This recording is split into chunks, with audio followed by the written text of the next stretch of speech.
Mga tinunan ug mga magtutudlo sa Buaya Elementary School sa Lapu-Lapu City nananom og mga mangrove seedlings sa luyo mismo sa ilang tunghaan. Si Luan Mirundina sa report.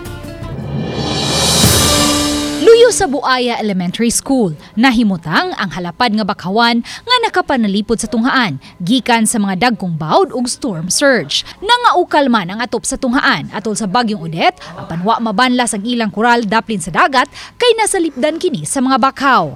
Apan niining nakalabay mga tuig, nabantayan sa mga magtutudlo sa maong tunghaan nga ubay-ubay na sa mga bakhaw sa dapit ang nangamatay. Busa ning pagpahigayon karon sa DepEd ug simultaneous tree planting activity na hukman sa kadagkuan sa tunghaan nga mga mangrove seedlings ang ilang itanom aron mapulihan ang mga nangamatay na nga mga bakhaw.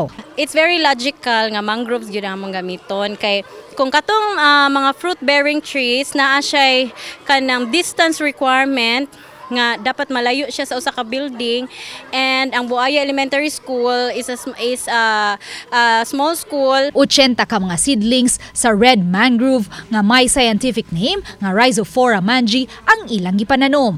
Gisalmutan kini sa 20 ka mga tinunan sa grade 6 na po ka mga magtutudlo ug 12 ka mga staff sa tunghaan ug pipila ka mga PTA officers. We are teaching the children for environmental preservation. So ato yung i-preserve ang atong mga mangroves nga nangamatay na atong gi-restore, and then para mahibaw sa mga bata nga they have the responsibility to maintain our mangroves. Ubos sa DepEd memorandum, gitahasan usab ang mga magtutudlo ug mga tinunan nga dili ilang sila kutob sa pagpananom apan gikinahanglang siguruon nila nga mabuhi ug mutubo gayud ang ilang mga gipananom.